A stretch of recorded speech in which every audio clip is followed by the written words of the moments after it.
Vamos a abrir nuestras Biblias en Romanos capítulo 12 y vamos a leer de los versículos 1 al 8, que es hasta donde vamos a llegar en este día. Dice Romanos capítulo 12, 1. Vamos a ponernos de pie en reverencia a la palabra del Señor. Leo el 1, me responden con el 2 y así vamos alternando. Comienzo. Así que, hermanos, os ruego por las misericordias de Dios que presentéis vuestros cuerpos en sacrificio vivo, santo, agradable a Dios, que es vuestro culto racional.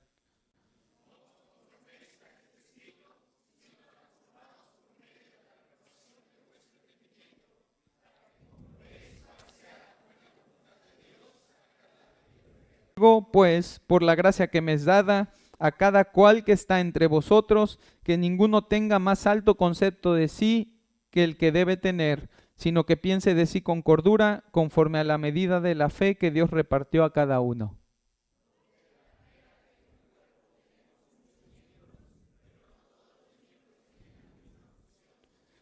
Así nosotros, siendo muchos, somos un cuerpo en Cristo, y todos miembros los unos de los otros.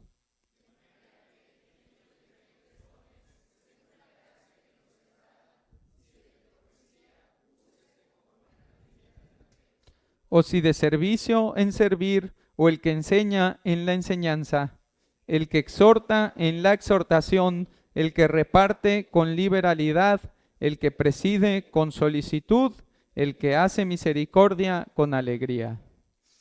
Padre, gracias Señor por la enseñanza que tú tienes para nosotros en esta tarde. Gracias porque no aspiramos a ser la mejor versión de nosotros, Señor, sino a representar con la mayor fidelidad posible a Jesucristo. Y porque Él es nuestro ejemplo, Él es nuestro ánimo, Él es nuestro sustentador. No queremos hacer nada para nosotros, Señor, con un egoísmo que no te glorifique. Queremos hacerlo todo para ti y que tú nos utilices como tú quieras, que tú nos utilices para los propósitos, Señor, que pertenecen a ti, a tu reino, a tus planes de redención, y que nuestra vida sea para tu gloria en todo tiempo. Señor, que tu Espíritu Santo nos ayude, que nos instruya, nos redarguya, Señor, de pecado, y que nos permita corregir aquello que necesita ser corregido en nosotros para andar en la verdad y para modelar la verdad a través de nuestra vida y nuestro testimonio. Señor, solo podemos hacer esto con tu ayuda y por eso es que clamamos por ella y te lo rogamos en el nombre de Cristo Jesús. Amén. Bien, hermanos, pueden tomar así. Bien, pues recordarán, hermanos, que vimos en 2 lecciones y 2 domingos cuáles son, qué es lo que yo debo hacer como miembro del cuerpo, ¿no? Y estuvimos estudiando la pertenencia al cuerpo en el cual hemos sido puestos y en el cual hemos sido colocados por la obra de Jesucristo, y que el deseo del Señor al ponernos en ese cuerpo es que funcionemos como miembros y que seamos útiles en el cuerpo, sabiendo que no nos servimos a nosotros, pero que además ni siquiera nos pertenecemos a nosotros, nos pertenecemos primeramente a nuestro Señor y luego nos pertenecemos unos a otros, luego somos necesarios unos para otros. Y cuando nosotros llegamos aquí al versículo 6, del 6 al 8, que es lo que vamos a estar estudiando en los siguientes 2 domingos, nosotros vemos cómo para cumplir con esas funciones, para poder realizar esas funciones y por lo tanto dar buenas cuentas en las responsabilidades que el Señor nos encarga, vemos la capacitación que el Señor nos da a través de los dones. El Señor dio dones de la palabra carisma a su cuerpo para poder cumplir con sus funciones. Y el Señor no nos dio funciones para exaltar los dones, ¿sí? Entonces, los dones acompañan a la función, ¿sí? Los dones suple el Señor para que nosotros podamos ejercer la función, y no es que yo tenga un don que tengo que ver, que me pongo a hacer para poder ejercerlo, ¿no? Es decir, dado que tengo una pertenencia y una participación en el cuerpo de Cristo que requiere que yo cumpla con las funciones que Dios quiere suplir al cuerpo por medio de mí, Él me ha capacitado espiritualmente para hacerlo. Y eso nos debe de quedar bien claro, que primero es la responsabilidad. que primero tenemos un deber hacia el cuerpo de funcionar, y es el orden en el que Pablo nos lo presenta, una responsabilidad en el cuerpo a funcionar como tenemos que funcionar, y para poder hacerlo tenía que suplirnos de lo que necesitamos, ¿no? Tenía que darnos lo que necesitamos, que son dones a los cuales nosotros no podemos acceder de manera terrenal. Un don no es un curso que tomas, por ejemplo, para poder hacer mejores presentaciones de PowerPoint, ¿no? Un don no es un curso que tomas para poder tener una mejor dicción. Ahora, no quiere decir que no lo necesites. Eso puede mejorar el uso que tú haces de tu don, porque si no se te entiende nada, porque se te lengua la traba todo el tiempo, pues entonces es difícil que tú puedas estar edificando a través de un don que no puedes ejercer correctamente. Pero no puedes tú agarrar y decir, voy a tomar un curso para tener un don que solo viene por medio de Cristo a través del Espíritu Santo. No puedes tú ir ni en línea, ¿no? No lo puedes hacer en internet ni presencial. Puedes perfeccionar tu don. Puedes hacerlo más apto, puedes hacerlo más útil, pero no puedes tú ir y comprar dones en algún lado. Puedes comprar capacidades, ¿sí? Puedes comprar hasta un curso para hacer alfarería si te gusta, ¿no? Puedes comprar uno para dibujar si eso es lo que quieres hacer, pero para edificar la iglesia no puedes comprar nada. No hay nada que tú puedas obtener fuera de lo que Cristo te da. Ahora, como su nombre lo indica, un don corresponde a un regalo. Y creo que debemos fomentar entonces en nuestra mente y en nuestro corazón la perspectiva correcta de ese regalo para emplearlo de forma adecuada y suficiente en la iglesia. ¿Y cuál es la perspectiva correcta?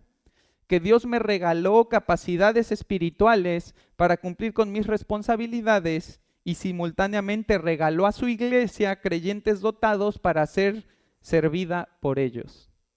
Por tanto, los dones como regalo de Dios no tienen como destinatario final al receptor de ellos, sino al cuerpo que disfruta de mi uso pleno de ellos. Dios me dio el don, me regaló el don para que yo lo regale a la iglesia. No puedo yo decir, mira qué super don tengo, es tan bonito que ni lo quiero compartir, no sirve. No sirve que tú te guardes ese don, que tú lo preserves y que le digas, lo tengo intacto porque es tan precioso el regalo que Dios me dio que no lo estoy utilizando dentro de la iglesia. Dios te lo dio de gracia para que de gracia tú lo utilices. Y esa es la perspectiva correcta de los dones.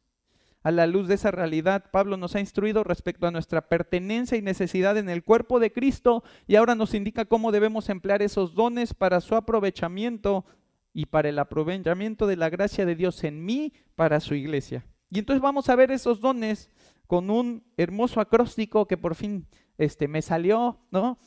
Y ustedes pueden escribir ahí dones, por favor escríbanlo vertical y vamos a ver que en los dones nosotros encontramos diferenciación, orden, norma, enfoque y suficiencia. Dones. ¿Sí lo apuntaron? Porque gracias al Señor que esta vez sí me lo... ¿No? Entonces vamos a empezar con la diferenciación. Vamos a ver a qué se refiere que tenemos los dones con diferenciación. Y fíjate, Romanos 12:6 dice, de manera que teniendo diferentes dones. Acabamos de ver un versículo antes, ¿se acuerdan ahí en el 5 o en el 4? Ahorita no recuerdo cuál es, pero dice que tenemos diversidad de miembros en el cuerpo, ¿no? Está hablando ahora de lo mismo, que en ese cuerpo que es diverso, lo natural es que haya diversos dones. Lo natural es que cada uno tenga un don distinto o que si compartes el don con otro hermano, que lo tengas en un sentido de forma distinta a él, que lo ejerzas de manera distinta a él. ¿Sí? No, es raro que tú vayas a encontrar a dos hermanos que hacen exactamente lo mismo, que usan las mismas palabras, no se da, ¿no? No se da ni siquiera en nuestras familias que salgan dos muy parecidos, ¿no? Cada uno es distinto, que nacieron de lo mismo y así el Señor también. Si, haciéndonos distintos, pues es notorio y es lo que dice Pablo, que tenemos diferentes dones. La diversidad, y esa es una cuestión que debemos tener presente, la diversidad siempre está sujeta a la unidad. Que yo tenga una capacidad provista por Dios para hacer algo diferente a mi hermano, nunca debe hacer que yo camine o empuje al cuerpo en una dirección diferente a la voluntad de Dios. Hacemos cosas distintas, pero todos en la misma dirección. Nos ocupamos del ministerio, vamos a pensar, las hermanas de la enseñanza con los niños, se ocupan del ministerio con los niños, hacen cosas similares y todas caminan en la unidad de ese ministerio para lograr lo mismo. Quien no va encaminado así, quien no va apuntado a lograr lo mismo en la unidad del cuerpo, entonces está encaminado a ser más un problema para el cuerpo que una provisión de parte de Dios. Fíjate, 1 Corintios 12, 4 y 5 dice, ahora bien, hay diversidad de dones, es lo mismo que acaba de decir Pablo en Romanos.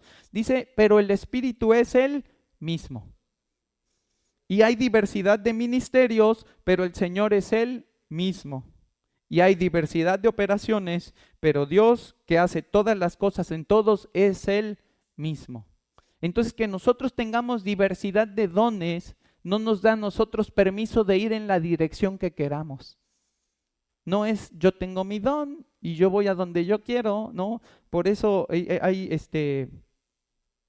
finalmente un don tiene que estar sujeto a una iglesia, porque si no, ese ejercicio del don se vuelve arbitrario. ¿Quién dirige ese don? ¿Quién aprovecha ese don? ¿Cuál es la dirección que tiene ese don si yo lo uso como yo quiero? Yo lo uso cuando yo quiero, yo voy a donde quiero, yo entro y salgo a donde quiero, no está sujeto a la iglesia, porque mi don es tan grande que pues, lo puedo usar en la iglesia, pero ¿cómo se lo voy a negar al mundo? Debemos de quitarnos esa idea de que pueden haber ministerios paralelos a las iglesias. Todos los dones tienen que estar sujetos a la iglesia, es el orden del Señor, ¿sí? En algún momento tiene que caer allí, porque el propósito del don es que, lo vimos hace unos domingos, no recuerdo cuál fue, pero que hacia el mundo yo a través de mis dones les lleve el evangelio y hacia la iglesia que a través de mis dones edifique al cuerpo. No puedo separarlo. Si tú dices, oye, es que mi iglesia no tiene ese interés por llevar el evangelio y por predicarlo y porque más personas vengan, entonces el problema es de la iglesia. Y si tú tienes ese don, tú tienes que hacer que la iglesia vea la necesidad de ejercer ese don para que entonces la iglesia sea corregida y para que la iglesia funcione como tenga que ser, haga lo que tiene que hacer. Pero si tú dices, como mi iglesia no predica y yo tengo un don de predicación, como mi iglesia no evangeliza y yo tengo un don de evangelizar, entonces me voy y lo hago donde quiero. ¿Cuál es el orden en el que está funcionando tu don? ¿A quién se sujeta ese orden? Tú dices, lo sujeto a Cristo. Pues sí, pero Cristo dio un orden en el cual nosotros nos sujetamos a la iglesia. ¿Cuál es el problema de sujetarlo a la iglesia? Es que si lo sujeto a la iglesia, a lo mejor me dicen que no lo haga. Pues a lo mejor no necesitas hacerlo. Y necesitas hacerlo dentro de la iglesia. O necesitas enfocarlo para el provecho de la iglesia. O como decía hace un momento, necesitas que la iglesia enderece y camine en una dirección donde no está caminando y pueda hacer lo que no ha estado haciendo. Pero hay que entender, no podemos ejercer los dones fuera del cuerpo. O sí podemos, no debemos ejercer los dones fuera del cuerpo. Van a estar fuera de control, fuera de vigilancia. ¿Quién te dice que lo estás haciendo bien? ¿Quién te dice que tus intenciones son correctas? ¿Quién te instruye para que vayas perfeccionando tu don? Entonces nosotros vemos cómo todo está sujeto, ¿sí? Aunque son diferentes, aunque tenemos diferentes dones, todo está sujeto al mismo Espíritu, todo está sujeto a Cristo y Dios es el que hace todas las cosas en Él mismo. A la Trinidad, es lo que está diciendo. Nuestros dones están sujetos a la Trinidad, ¿sí? Y la decisión trinitaria de Dios es que todo se sujete al cuerpo, todo se sujete a la iglesia y de esa manera edifique, de esa manera construya, de esa manera crezca y dé provecho a todo el cuerpo. Entonces el ejercicio de los dones en conformidad con la voluntad de Dios me guardará de provocar conflictos, pues todos los dones se sujetan a un mismo Espíritu y a un mismo Señor y a un mismo Dios que hace todas las cosas. Ahora, cuando yo ejerzo mi don fuera del control de Dios, del señorío de Cristo y del orden, del control del Espíritu, el señorío de Cristo y el quehacer de Dios en el orden de su voluntad, lo que va a suceder es que surgen los problemas entre nosotros. Ese es el problema dentro de los ministerios, esa es la razón por la que tenemos diferencias, desavenencias en los ministerios. ¿Por qué? Porque alguien considera que tendrá que estar haciendo su don de otra manera o no lo considera, pero lo ejerce carnalmente. Ejerce su don carnalmente. Hace lo que sabe que el Señor lo llamó a hacer, pero no lo hace sujeto al control y a la autoridad del Señor. Y ahí es donde el cuerpo empieza a sufrir, ¿no? Entonces, y no me voy a meter allí, porque eso lo vamos a tratar más adelante con más detalle, pero en este primer principio Pablo nos permite observar que todos tenemos dones distintos y que aun quienes coinciden en ciertos dones, al emplearlos se distinguen de otros hermanos. Tenemos dones con diversidad.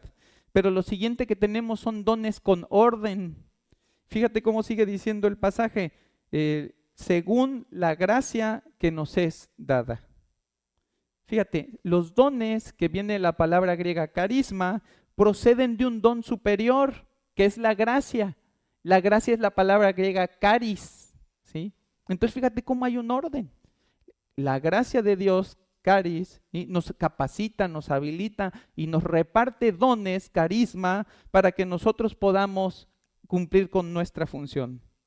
Y debo entender el correcto orden de la procedencia de mis dones para cuidar mi corazón de no apropiarse de algo que no es mío, ni exaltarse por algo que no es por mí, ni satisfacerse en algo que no es para mí.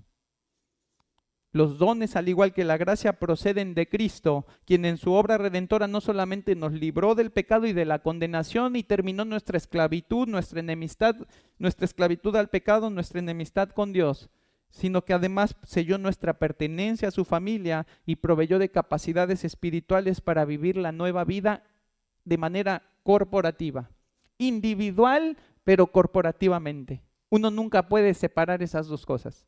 Yo soy un individuo en Cristo, pero pertenezco a un cuerpo. Yo soy parte de un cuerpo en Cristo, pero al mismo tiempo soy un individuo. Son realidades que conviven paralelamente.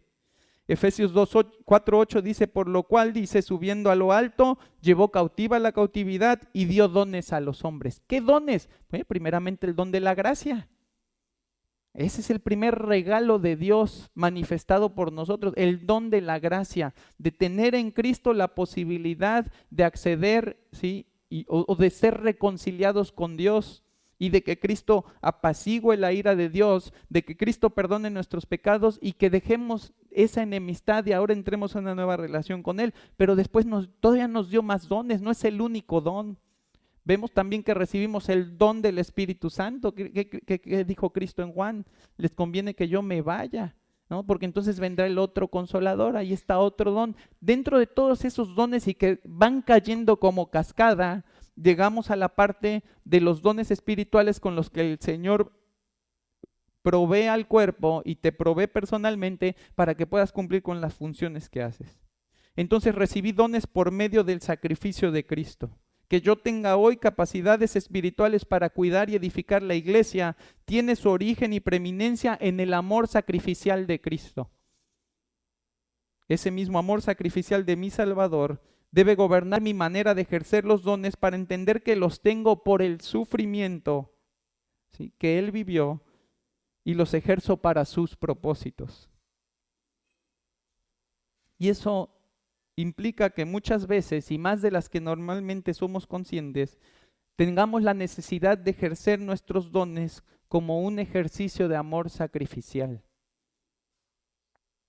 Tenemos la necesidad de ejercer nuestros dones como un ejercicio de amor sacrificial. Porque que la gracia sea gracia y que la recibas como regalo no significa que no tuvo un costo.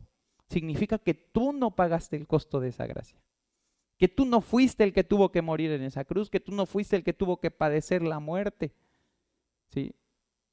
Muchas veces pensamos que como es gratis no costó. No, no es cierto. Sí tuvo un costo y el costo más alto que se podía pagar. Y así como la salvación tuvo un costo, que tengamos dones es parte de ese costo también. Que tengamos capacidades dadas por Dios para servir a la iglesia fue una de las cosas que Cristo nos otorgó a través de su sacrificio, así que tuvo un costo. Necesitamos entender cuál fue ese costo para que cuando nosotros ejerzamos los dones dejemos de pensar como que somos el protagonista del ministerio de la iglesia, el protagonista del don que tiene la iglesia, que depende de mí, que la iglesia tiene que apreciar la manera en la que yo lo hago porque no me costó a mí nada, no me costó nada. Yo que estoy ofreciendo y yo que estoy haciendo por mi iglesia a través de mis dones que yo haya pagado, nada. Todo lo pagó Cristo. Y si todo lo pagó Cristo con amor sacrificial, es importante entender que el ejercicio de mis dones dentro de la iglesia va a requerir amor sacrificial. No va a ser lo más fácil ejercer mis dones. No va a ser sin que lo padezca, sin que lo sufra, sin que en algún momento tenga que llevar una carga más pesada, que en algún momento tenga que soportar a algún hermano, que en algún momento tenga que soportar una ofensa. Tendré que hacerlo todo y tendré que recibirlo todo y aún estar dispuesto a estar dando mi don al servicio de la iglesia, porque así lo hizo Cristo. Platicábamos en la mañana en el tiempo de preguntas y respuestas, ¿no? Y decía, recordar el pasaje que dice, considerad aquel que sufrió tal contradicción de pecadores para que nuestro ánimo no se canse hasta desmayar. ¿Cuántas veces nos pasa que decimos, no, pues está muy complicado servir aquí, no, mejor ya no sirvo. ¿No? Ya mejor me quedo sentado, está todo más tranquilo. Claro que está más tranquilo, pero no estás haciendo la voluntad de Dios. Tú quieres que todo sea como cuchillo en mantequilla, que no salgan problemas, que nadie se enoje, que todos te reconozcan, ¿sí? Tú quieres que todo salga como tú quieres. ¿Y qué es lo que nosotros vemos en la Escritura? Que Cristo aún para darnos todos esos dones y toda esa gracia, Cristo aún tuvo que padecer. Entonces esa idea de que porque es un don espiritual y es un servicio para la iglesia, no me va a costar, no tiene ningún fundamento en la Escritura. Todo lo que nosotros hacemos tiene que ir dispuesto en el ejemplo de imitar a Cristo conforme al amor que Él nos mostró, conforme a la entrega que Él nos mostró. Y entonces sí hacer todo aunque me resulte complicado, aunque me resulte difícil, aunque no me guste, pero lo hago. Sí, porque ese es el ejemplo de mi Señor. Porque así como lo recibí de gracia, así también yo de gracia lo doy, y porque no puedo esperar yo dar esa gracia y pensar que solo la tengo que dar cuando todo está bien, que solo le tengo que servir a la iglesia cuando todo es como yo quiero, cuando las condiciones están de la manera en la que me parecen cómodas. Así que nosotros vemos en primer lugar una diferenciación, luego vemos un orden y después vemos una norma. Y hasta aquí es donde me voy a quedar hoy. Ustedes podrán decir, por fin se va a tardar poquito. No, es que este es el punto largo, ¿no? Pero tampoco, hoy me puse la meta de no tardarme tanto, así que yo espero que lo logremos. Fíjate, después vemos una norma, dice el mismo versículo, allí en Romanos 12:6, dice, si el de profecía, úsese conforme a la medida de la fe. Ahora, particularmente a mí me parece que Pablo no está haciendo en un trabajo de dones y definiciones. Es decir, ¿no? Pablo no está diciendo, a ver, el de profecía lo tienes que usar así, el de servicio así, porque si tú lees todo el pasaje, no tiene congruencia al sentido en el que Pablo lo está expresando, porque cuando dice el de servicio en servir, y tú dices, pues ¿cómo es eso? No me está diciendo Pablo específicamente algo de cómo se debe servir. Me está dando un principio de cómo ejercer los dones, ¿no? Entonces creo que Pablo más bien pretende instruir y normar el uso de los dones para que éste responda a los propósitos divinos y no humanos. Mira, repasamos juntos, vamos a ver la ausencia de patrón o consistencia en la presentación de los dones. Fíjate cómo dice, el de profecía conforme a la medida de la fe. El de servicio no dice conforme a la medida de la humildad, o no dice conforme a la... No, ¿qué dice? El de servicio en servir, el que enseña en la enseñanza, el que exhorta en la exhortación, el que reparte en la repartición. No, ¿qué dice? El que reparte ¿cómo? Con liberalidad, el que preside o el que lidera ¿cómo? Con solicitud, y el que hace misericordia con alegría. Lo que encuentra aquí son principios no limitativos para ejercer los dones, y son 3 principios normados a la fe, con enfoque y con suficiencia. Por ejemplo, el don de profecía, que dice que se ejerza conforme a la medida de la fe, ¿significa entonces que el resto de los dones no se deben ejercer así? O es decir, yo puedo profetizar conforme a la medida de la fe, pero servir no necesito servir conforme a la medida de la fe. ¿Yo podría hacer esa afirmación? No puedo. Tengo que ejercer todos los dones, ¿sí?, conforme a la medida de la fe. O que la alegría, por ejemplo, Solo necesito ejercer con alegría el don, el hacer misericordia. No puedo enseñar con alegría. ¿No debería yo exhortar también con alegría? Digo, y alegría entendámoslo bien, no es a las carcajadas y tomándolo a juego, sino con gozo. ¿No debería yo ejercer todos los dones con alegría? O si tengo el don de presidir, ¿no? Debo hacerlo involucrándome en todos los ministerios que pueda, en donde no tengo un don que ejercer, es decir, sin enfoque.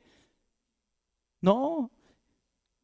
Creo que Pablo quiere instruirnos en la manera de ejercer todos los dones y para ello fue empleando cada uno de manera providencial. No digo que tampoco esté mal que Pablo los haya acomodado así, fue instruido y fue guiado por el Espíritu Santo para escribirlo en esa manera, pero providencialmente fue ocupándolos para hacernos evidente cómo impacta esa conformidad en su uso a la efectividad que tienen los dones. Y el ejercer el don de profecía conforme a la medida de la fe, ¿sí?, me indica que tengo que ejercerlo en reconocimiento de las particularidades con las que Dios me proveyó dicho don. Ahora, aquí es donde vamos a empezar a meternos más. ¿Qué es el don de profecía? Literalmente, la palabra quiere decir hablar en nombre de. ¿Sí? Cuando nosotros escuchamos profecía, nos estamos refiriendo a alguien que habla en nombre de otra persona. Generalmente lo hace de manera pública. No de manera privada, sino de manera pública, que lo puedan escuchar todo su público, toda su audiencia. Tiene el sentido de un vocero que se dirige a un público en representación de alguien más. Ese es el don de profecía. La profecía por definición, y por definición me refiero a cómo está estipulado en la Escritura, no significa hablar del futuro. Ese es un significado que nosotros le hemos impuesto al término bajo la concepción de que toda profecía es una revelación nueva del futuro. Sin embargo, la profecía, conforme a la definición bíblica, tiene que ver más con hablar en nombre de Dios a los hombres.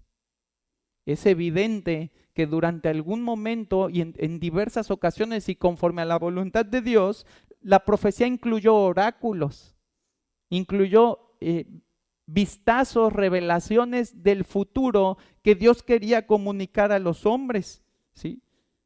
Pero esos oráculos, ¿sí?, no tienen valor por sí solos por ser una revelación del futuro, tienen valor por ser una revelación de la voluntad de Dios que apunta al futuro. Ahora fíjate cómo utiliza la Biblia la palabra oráculos, Hechos 7:38. Dice, este es aquel Moisés que estuvo en la congregación en el desierto con el ángel que le hablaba en el monte Sinaí y con nuestros padres y que recibió, ¿qué dice ahí? Palabras de vida. Esa palabra, esa frase, palabras de vida, son oráculos. ¿De quién venían esas palabras? De Dios. ¿De parte de quién hablaba Moisés? De Dios. ¿Y quién hablaba de parte de Moisés? Porque Moisés se le trababa la lengua. Aarón. Va a decir la Escritura que Aarón era profeta de Moisés. ¿Qué quiere decir? Que Moisés le daba una revelación que recibía de parte de quién? De Dios. ¿Y quién era el encargado de decírsela al pueblo? Aarón. Bien.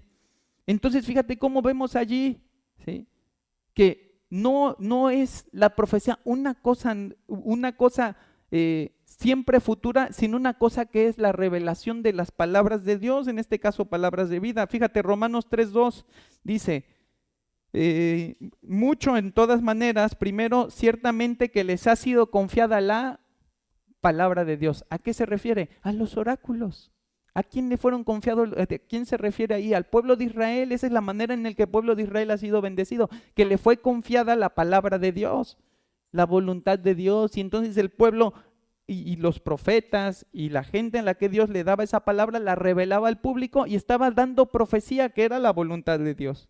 Hebreos 5:12 dice, porque debiendo ser ya maestros después de tanto tiempo, tenéis necesidad de que se os vuelva a enseñar cuáles son los primeros rudamentos de las palabras de Dios, de los oráculos, de la revelación de Dios. Dice, ya habéis llegado a ser tales que tenéis necesidad de leche y no de alimento sólido. Primera de Pedro 4:11. Si alguno habla, ¿qué dice? Hable conforme a las palabras de Dios. Si alguno ministra, ministre conforme al poder de Dios. ¿Y qué es lo que vemos? que la profecía, ¿sí?, no es forzosamente una revelación del futuro, sino una revelación de la voluntad de Dios, que Dios decide comunicar, pudiendo comunicarla de muchas maneras porque Él es Dios. Él decide comunicar a través de hombres a quienes les revela esa voluntad, a quien les da esa palabra, y ese hombre ejerce la profecía hablando en representación de Dios y hablando las palabras de Dios. ¿Qué es un falso profeta?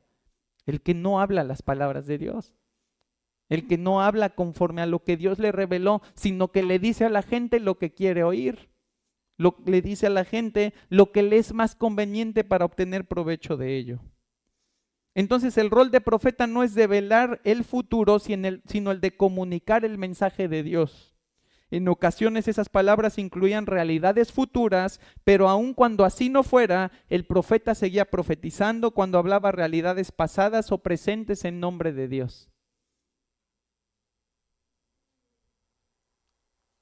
¿Qué es la profecía entonces? Hablar en nombre de Dios.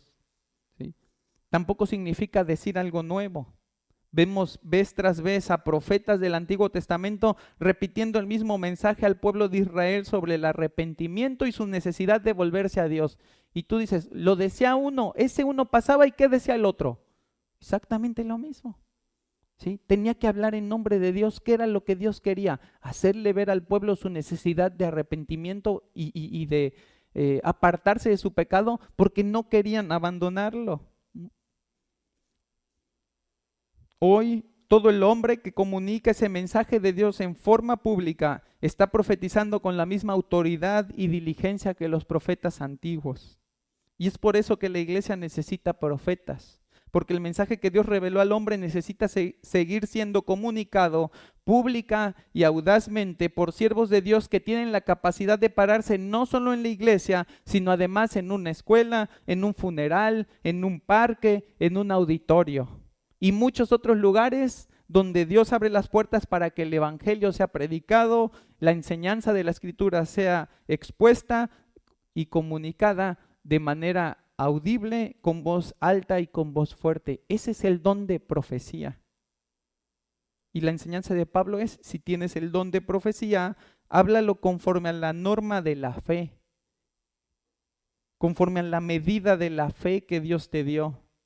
Ahora, recuerdan que anteriormente dijimos que era la medida de la fe, porque nosotros vemos allí en el versículo 3, dice, digo pues por la gracia que me es dada a cada cual que está entre vosotros, que no tenga más alto concepto de sí que el que debe tener, sino que piense de sí con cordura, conforme a la medida de la fe que Dios repartió a cada uno. Y cuando nosotros estudiábamos ese versículo, explicábamos y nos íbamos a Corintios para revisarlo, que Dios nos colocó en el cuerpo y que a cada uno le dio un honor diferente, que a unos los hizo más visibles que otros, a unos les dio más honor que a otros y a otros no les dio tanto honor. Y nosotros decíamos, esa es la medida de la fe, en la posición, en el lugar que el Señor te puso, con los dones que el Señor te puso. ¿Sí? Pero nosotros vemos que se repite aquí, en el versículo 6, y dice, conforme a la medida de la fe. Pero hay una diferencia. En el versículo 3, cuando dice medida de la fe, está diciendo metrón, que es de donde sacamos la palabra metro, y pistis, que es la palabra fe. Dice, conforme a la medida de la fe, metrón, pistis. En este versículo, cuando nosotros vemos que Pablo utiliza de nuevo medida de la fe, no utiliza la palabra metrón, sino que utiliza la palabra analogia. La palabra analogia tiene un significado distinto a medida, no tan distinto, pero no es idéntico. No está diciendo Pablo exactamente lo mismo. En este versículo, analogia tiene que ver con proporción, con cantidad, ¿sí? Y en este versículo la medida de fe sería mejor traducida como la proporción de fe, que significa la proporción de fe que Dios te reveló. ¿Cuál es esa capacidad? ¿Difiere de un profeta a otro? Bueno, antiguamente sí. Y durante el tiempo del ejercicio de los dones proféticos, donde todavía se revelaba la voluntad de Dios porque no teníamos la escritura completa, pues sí tenías que hablar conforme a lo que Dios te revelara, conforme a la proporción de revelación que te dio, es lo que está diciendo.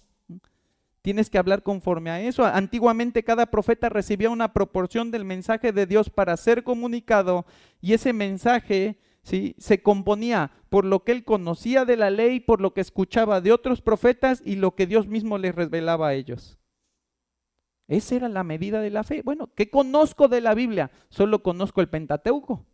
No tengo todo lo demás. Así que si yo voy a hablar proféticamente, pues tiene que ser algo que sea congruente con el Pentateuco. ¿Cómo distingo qué es la revelación de Dios? Porque nunca va a contradecir al Pentateuco. ¿Cómo distingo qué no son mis pensamientos? Porque nunca va a ir en contra de la ley, ¿sí?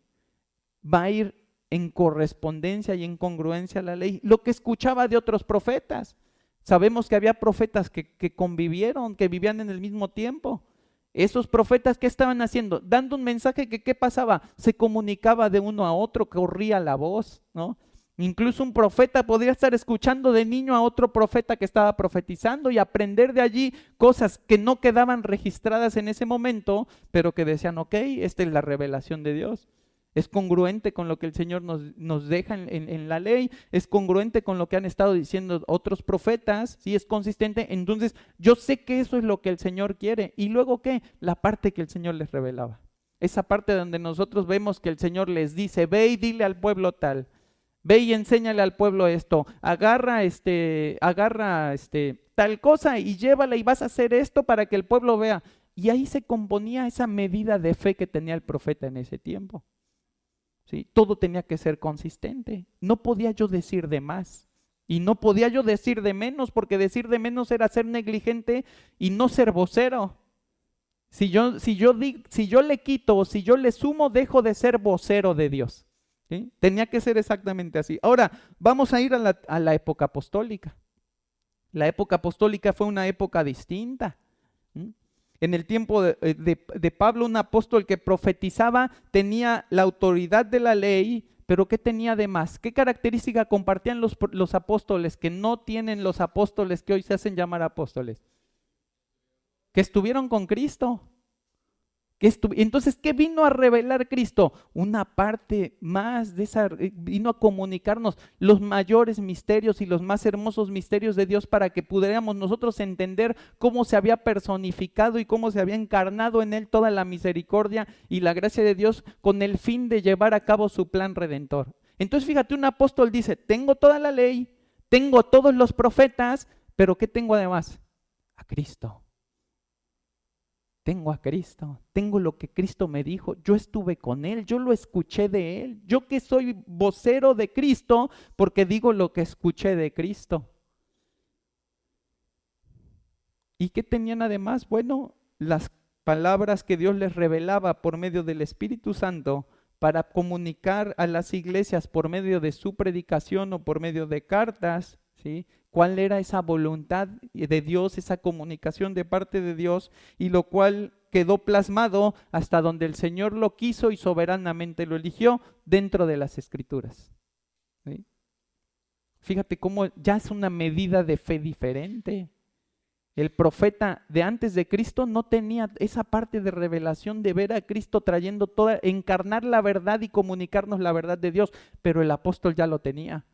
Es distinto. Un apóstol sería muy necio y sería un desperdicio de su ejercicio profético decir, pues, ¿qué importa que me dijo Cristo si tengo la ley? Sería inútil profetizar así, ¿no?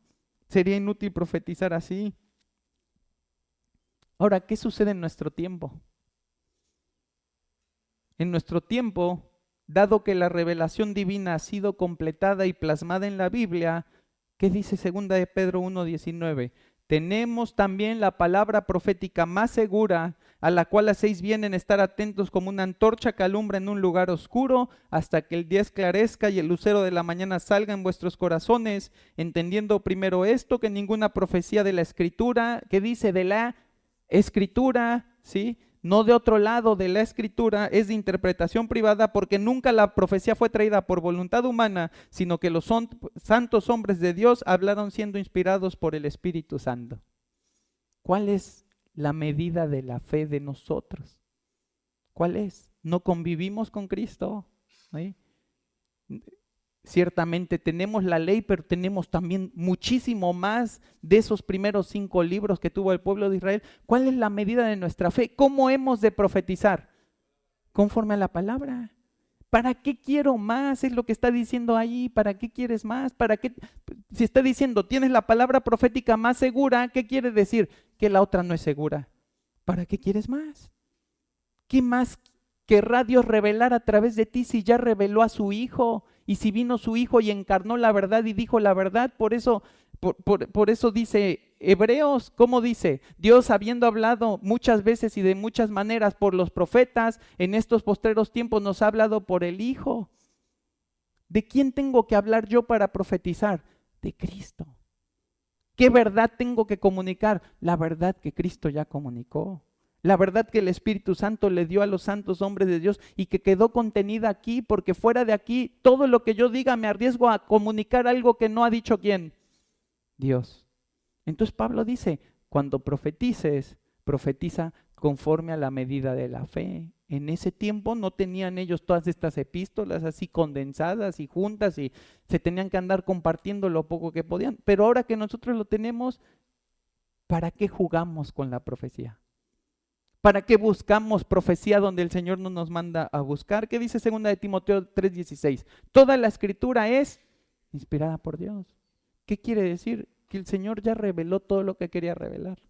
Que el Señor ya dijo todo lo que quería decir y nos está diciendo, ustedes hablen conforme a la medida de la fe, conforme a la medida de la revelación que recibieron. Que hermano, ¿sí? Es más de lo que tuvo el pueblo de Israel, lo que nosotros tenemos. No sé, o sea, no tengo el dato exacto, pero creo que en algún sentido deberá de ser más que lo que los propios apóstoles tuvieron en ese momento. O sea, fíjate, y porque el Señor no le reveló todo a un solo hombre. ¿Qué hacía el Señor? Ocupó a diferentes hombres, en diferentes lados, en diferentes circunstancias. Cada quien escribió algo distinto y todo se condensó. Y nosotros tenemos todo eso junto hoy.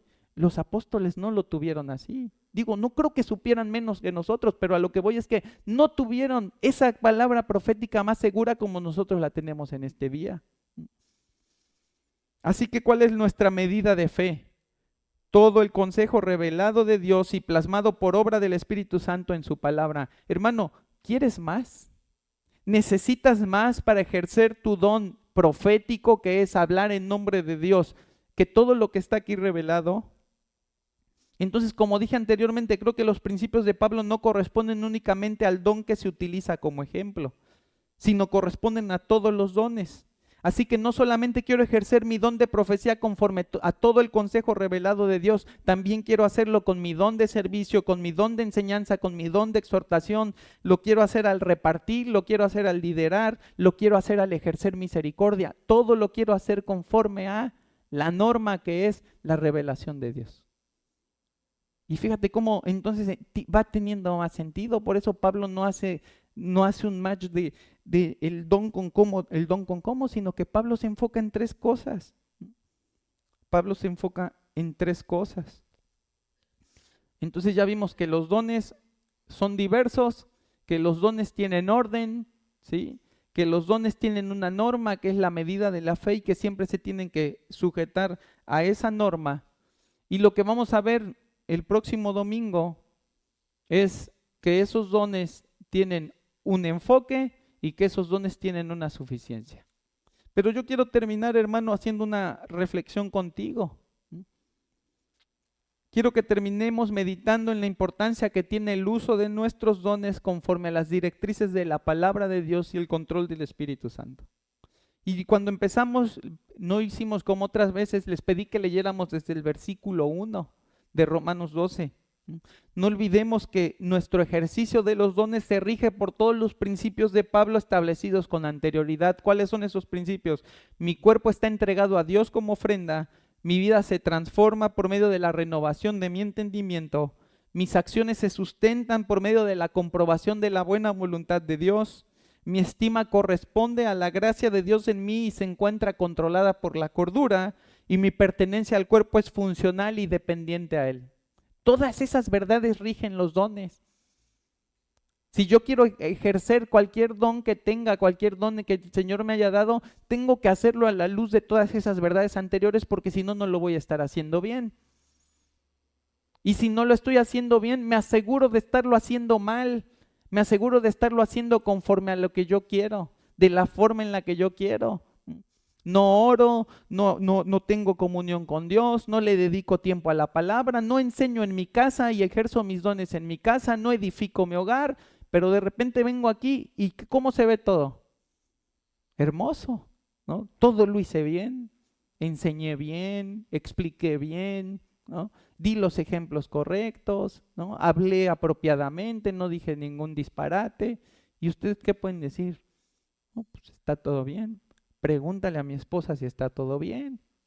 Aquí tú puedes ver que todo parece que está bien, pero pregúntales. Pregúntale si estás ejerciendo el don como lo tienes que ejercer, en comunión con Dios, en dependencia al Espíritu Santo, en esa obra de santificación que el Señor está haciendo en nosotros, apartados del pecado, ¿sí?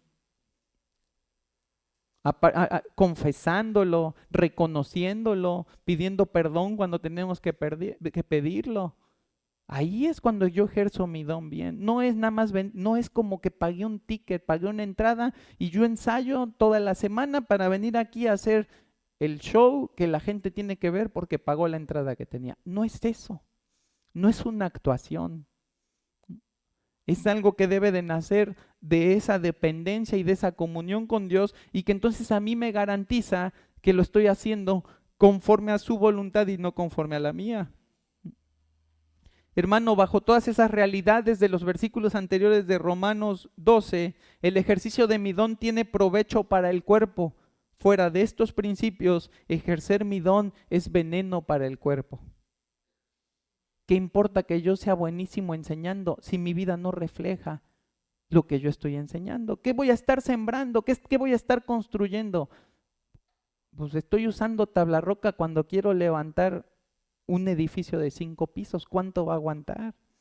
Imagínate cimientos de tabla roca. Se ve bueno, pues parece de verdad, ¿a poco no? ¿No? Parece de verdad, material barato, le pones allá arriba, lo pintas como quieres y tú te puedes pensar que es una columna de este tamaño, ¿no? Espérate a que le empiecen a echar los pisos, ¿cuánto va a aguantar? Espérate que un coche que no le midió bien le pegue, ¿qué le va a pasar? Vamos a pensar, y ya con eso quiero terminar, ¿no? Vamos a pensar en un hermano que lucha con amar al prójimo, que precisamente lo hablábamos en la mañana, ¿no? Y que su don es el servicio. Imagínalo cuando llega aquí una visita y esa visita necesita una silla. Su impulso, porque tiene el don, tiene el llamado, va a ser el de facilitarle la silla. Pero su falta de amor va a incidir en la actitud con la que la hace. Uno podría pensar que proveerle la silla a la visita, que al hacerlo él ha ejercido su don. Pero la experiencia de la visita es que una persona de la iglesia le dio una silla de mala gana, que fue poco amistoso con él y que no le hizo ver eso que tanto predican que se llama amor, y mucho menos el de Cristo. La pregunta que nos debemos hacer es, ¿ejerció su don?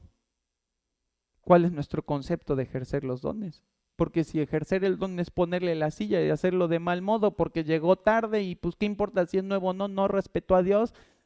¿Cuál es nuestro concepto de ejercer nuestro don? ¿Cumplió su ministerio? ¿Edificó al cuerpo? No. No importa, fíjate cómo es irrelevante si tiene el don o no cuando no lo hace de la manera en la que el Señor quiere que lo hagamos. Cuando no tiene el carácter que debe respaldar el ejercicio del don, cuando no tiene la actitud, cuando no tiene el amor sacrificial que debe de acompañar el don. ¿Qué importa si el hermano tiene un don, a la hora de actuar hace una tormenta de un regalo de gracia y comete un pecado en vez de un acto piadoso? Y está ejerciendo su don, ¿no? Está haciendo lo que sabe hacer, está cumpliendo su función dentro del cuerpo, pero ¿cómo lo está haciendo? Mal. No está construyendo nada, está destruyendo lo que Cristo está haciendo en esta iglesia, en cualquier iglesia. Hermano, tener el don es un regalo, usar el don correctamente es un deber. No puedes esperar que esa parte te la regale Dios.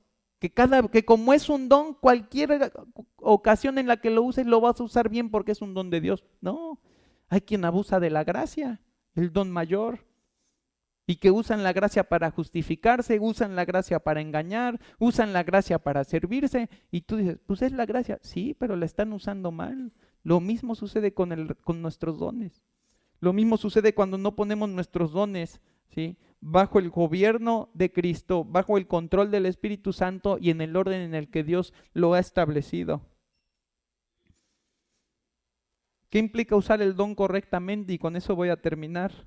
Fíjate que dice 1 Corintios 13, cuando Pablo le está diciendo a los corintios que tienen que usar sus dones correctamente. Dice, si yo hablase lenguas humanas y angélicas y no tengo amor, vengo a ser como metal que resuena o címbalo que retiñe. Y si tuviese profecía y entendiese todos los misterios y toda ciencia, ¿qué don tengo allí? El de profetizar. Imagínate que tengo toda profecía, entiendo todos los misterios, toda ciencia y tengo toda la fe de tal manera que pudiera trasladar los montes y no tengo amor, nada soy. Y si repartiese, ¿qué don es ahí? El de repartir, el que dijo el Pablo, el de repartir. Y si repartiese todos mis bienes para dar de comer a los pobres, y si entregase mi cuerpo para ser quemado y no tengo amor, de nada me sirve. El amor es sufrido y no es un versículo para tu esposa, es un versículo para la iglesia. El amor es benigno, el amor no tiene envidia. Digo, sí necesitas darle ese amor, ¿no? Pero estoy hablando de en qué contexto está. El amor es benigno, el amor no tiene envidia, no es jactancioso, no se envanece, no hace nada indebido, no busca lo suyo, no se irrita, no guarda rencor, no se goza de la injusticia, mas se goza de la verdad. Todo lo sufre, todo lo cree, todo lo espera, todo lo soporta.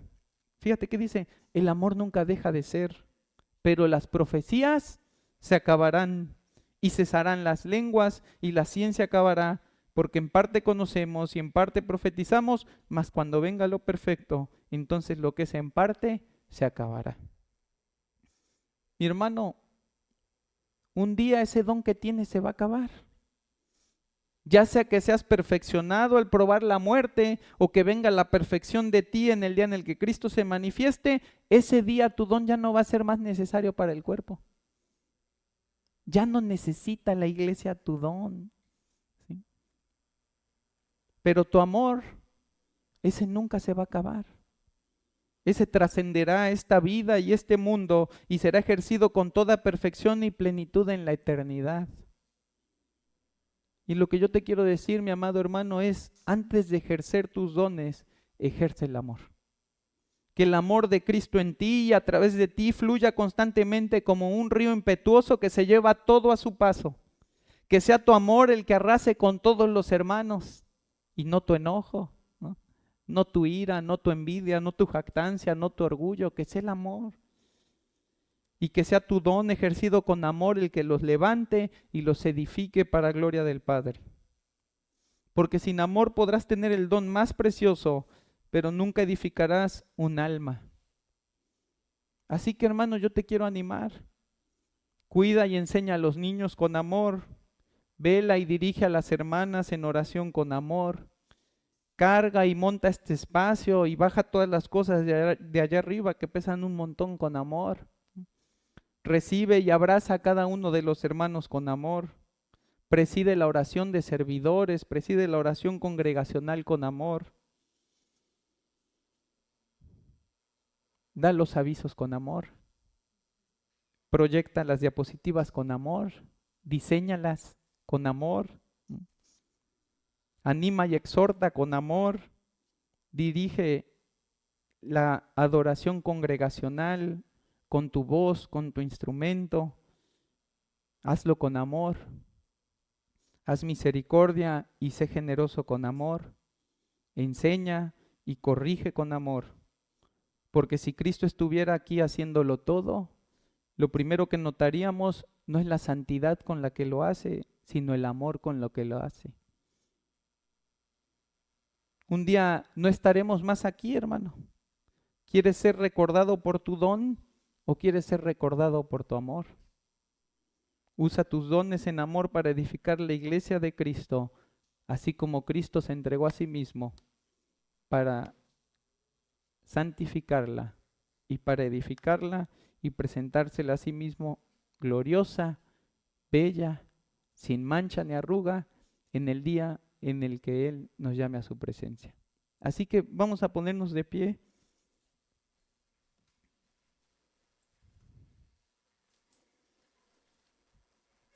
Padre bendito, gracias porque todo lo que haces, lo haces completo, Señor.